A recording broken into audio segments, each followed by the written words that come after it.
Contrairement à ce qui avait pu être dit, la sortie d'Oriol est ouverte, hein, parce que je l'ai prise, donc n'hésitez pas à la reprendre au retour éventuellement si jamais vous avez dû faire des détours. Voilà, donc moi j'avais voulu qu'il y ait cette journée, donc il y a un moment déjà qu'on y avait pensé, avec tous les responsables, essentiellement de Pastorat des Jeunes, et puis voilà, donc on puisse avoir cette journée entre responsables. On a eu déjà des rencontres portes ouvertes, on va dire, des rencontres publiques que j'ai faites avec le Père Béchera dans un certain nombre d'endroits du diocèse où des gens ont pu venir parler de la souffrance que provoquait la question des crimes pédophiles dans l'Église et perpétrés par des prêtres ou des laïcs au cours des 50 dernières années. Donc il vous en reparlera, le Père Béchera. On a pu aussi monter une cellule d'écoute et puis nous avons reçu des victimes qui ont été victimes dans le diocèse, un certain nombre de prêtres. Voilà, donc il vous en parlera un peu plus. Donc voilà où on en est. La deuxième chose, c'est que je reviens de l'Assemblée des évêques de Lourdes, à Lourdes, et donc nous en avons à nouveau longuement parlé. Je pense que par la presse, vous avez vu ce que les évêques nous avons décidé, donc après beaucoup de débats, et l'avancée, entre guillemets, c'est la question financière. Donc on pourra en reparler aussi si vous voulez. Mais donc il a été décidé que nous partions dans une piste qui est la prise en compte de la souffrance. Donc c'est pas un dédommagement, tant s'en faut, comment peut-on dédommager une telle monstruosité, mais c'est ce sera une manière de prendre en compte la souffrance des victimes par une question financière, ce qui a eu lieu, ce qui a donné à beaucoup de débats, et en particulier de savoir qui est responsable, c'est la totalité de l'Église, de l'institution, et donc globalement, la piste qui a été prise, hein, je ne vous dis pas donc comment ça a été ensuite discuté, puisque tout le monde n'est pas d'accord, on a l'Assemblée des évêques, mais donc là, la piste qui a été prise, c'est de dire bien toute l'Église est responsable, donc forcément quand ces choses se sont passées, des chrétiens le savaient, des prêtres le savaient, l'évêque peut-être le savait aussi, donc tout le monde en fait est responsable de cette affaire, et donc tout le monde doit payer. Donc nous verrons ensuite, ça c'est pas l'objet de la journée, mais nous verrons comment le peuple chrétien que nous sommes, nous allons payer maintenant les crimes des pédophiles pour que les victimes soient reconnues dans leur souffrance. Voilà en fait ce que demandent les victimes, c'est que c'est la totalité de l'Église qui doit aussi faire passer par une question financière, parce que trop de gens savaient à un moment donné, commencer par aussi des familles, etc. Donc nous sommes tous responsables de ce qui s'est passé. Voilà en fait la piste dans laquelle on est parti. Dernière chose, il y a une commission qui s'appelle la commission Sauvé, d'un monsieur qui était au Conseil d'État, je crois, le Conseil d'État, le président du Conseil d'État, et qui donc a une commission extrêmement sérieuse, et donc qui est en train de mener sur les 60 dernières années le recensement de tout ce qui a pu se passer, donc avec l'ouverture des archives, des dossiers, quand il y en a, etc. Voilà donc on en est au niveau institutionnel, sachant que cette commission, donc déjà nous allons être tous mis à contribution, pour la raison que je vous disais, donc sur laquelle la majorité des évêques ont voté, c'est que tout le monde est responsable. Tous les chrétiens sont responsables. Et donc là, nous mettons 4 millions d'euros dans la commission, puisqu'elle est composée de membres bénévoles, mais elle fait appel au CNRS, à l'École pratique des hautes études et à quelques autres institutions pour analyser en fait tous les dossiers qui parviennent. Donc l'Église, donc c'est-à-dire nous tous, hein, puisque ça vient des quêtes, nous les mettons, ça coûte déjà, c'est le prix que nous mettons déjà de 4 millions d'euros pour pouvoir aboutir à une clarification des crimes qui ont été commis depuis les 50 dernières années.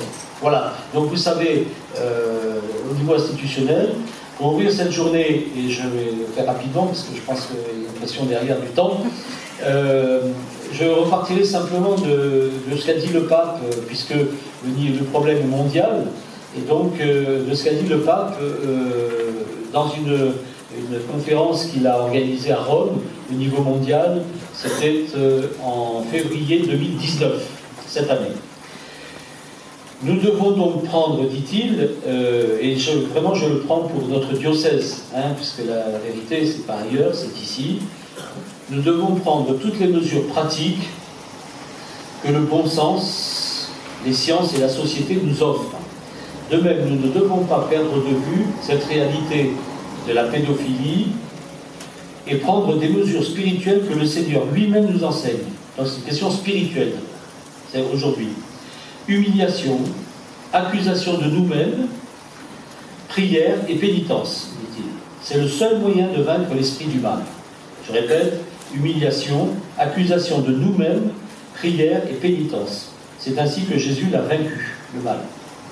L'objectif de l'Église sera donc celui d'écouter, de défendre, de protéger et de soigner les mineurs abusés, exploités ou oubliés, où qu'ils se trouvent.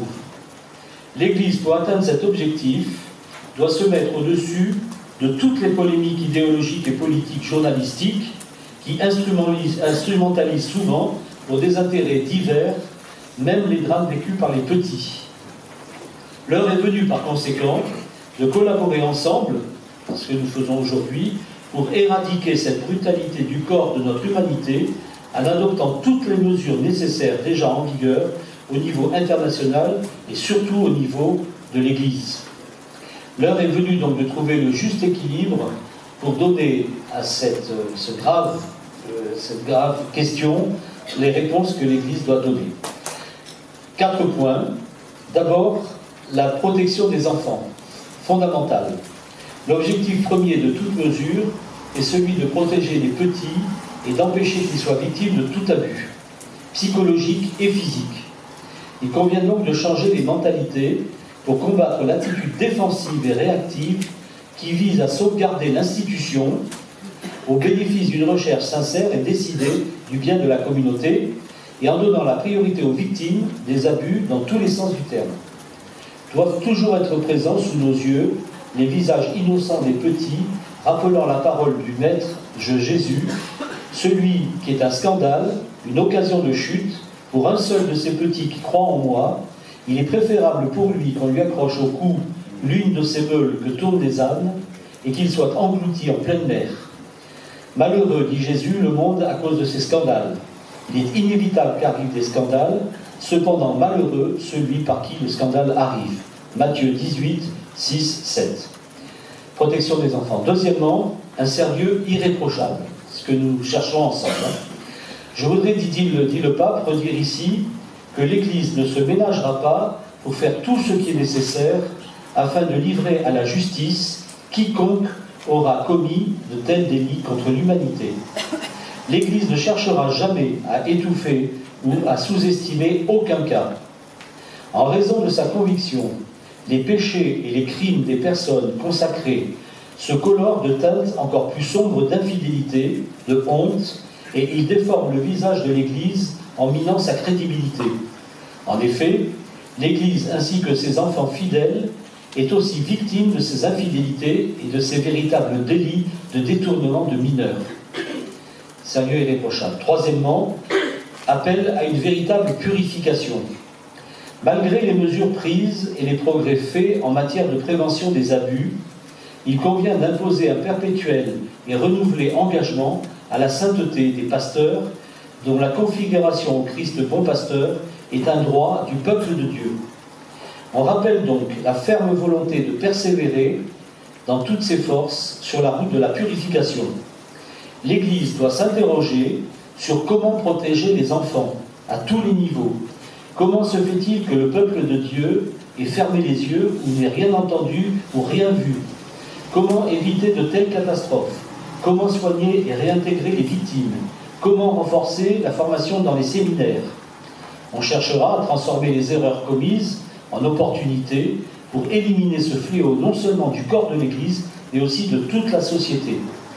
Il faudra être attentif à tous les signes donnés par les enfants qui sont victimes de pédophilie à l'extérieur de l'Église et qui pourraient le manifester à l'intérieur.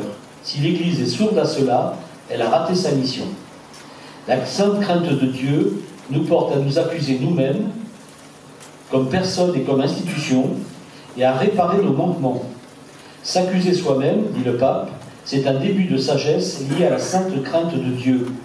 Apprendre à s'accuser soi-même, comme personne, comme institution, comme société. En réalité, nous ne devons pas tomber dans le piège d'accuser les autres, ce qui est un pas vers le prétexte qui nous sépare de la réalité. Donc, il continue par d'autres tâches, je vous passe les textes si vous voulez. Et donc, je voulais vous redire cela. En fait, c'est un enjeu majeur. Il y a des milliers de victimes. On a une institution qui n'a pas fait des pédophiles, mais dont des pédophiles se sont servis pour pouvoir commettre leurs crimes. Donc, la question que nous avons aujourd'hui à réfléchir, c'est comment nous qui sommes aujourd'hui les responsables, faire que jamais ça ne se reproduise plus, sachant que des pédophiles, il y en aura toujours. Comment donc allons-nous faire entre nous pour pouvoir faire que, de fait, nous ne soyons pas un paravent, un abri pour ces questions-là. Et de nous poser nous-mêmes la question de notre propre attitude à l'intérieur de l'Église, comment nous avons une juste distance par rapport aux jeunes, aux enfants, comment nous ne sommes jamais seuls avec des enfants, comment nous travaillons en équipe, comment nous ne sommes pas la référence unique, comment nous ne faisons pas nous-mêmes un abus de pouvoir et un manque de chasteté. Le manque de chasteté n'étant pas uniquement d'ordre sexuel, la chasteté c'est la relation elle-même qui fait que certains partent peut-être avec des enfants tout seuls, d'autres considèrent qu'ils sont l'unique référence, d'autres vont considérer que c'est pas la peine d'être dans une équipe, etc. etc. Donc vraiment c'est une question large qui va toucher en fait à la chasteté de toutes nos relations avec les jeunes qui nous sont confiés et pour lesquels les parents nous disent on vous fait confiance. Voilà donc aujourd'hui ce que nous avons à travailler, toutes les questions. Et si ça a eu lieu, eh bien ça peut encore continuer et recommencer. Donc là pour l'instant on va juger des têtes qui sont le cardinal Barbarin, qui sont éventuellement des têtes, puisqu'évidemment on va faire porter aux têtes la responsabilité pénale, mais, et aux agresseurs bien sûr, mais la question elle est totalement large et petit à petit maintenant, et Dieu merci, la justice va aussi s'intéresser à tous ceux qui ont été complices d'une manière ou d'une autre par leur attitude soit d'irresponsabilité, soit d'inconscience, soit carrément d'avoir fermé les yeux, va s'intéresser donc à tout un système qui peut-être fait qu'un pédophile pouvait agir librement et sans contrainte. Voilà, donc bonne journée, c'est une journée un peu grave. Simplement, repensons aussi à nos voisins du Teil, qui eux, ça n'a rien à voir, mais portons-les aussi à le curé qui est ici, le Père Noble, et toute la communauté humaine d'abord, et chrétienne, est touchée par ce tremblement de terre. Donc ils sont partis, eux, pour des années de difficultés pour se relever. Voilà. En tout cas, bonne journée à nous tous, et puis que la parole soit très libre. Et merci aux intervenants qui sont venus ici aujourd'hui. Merci.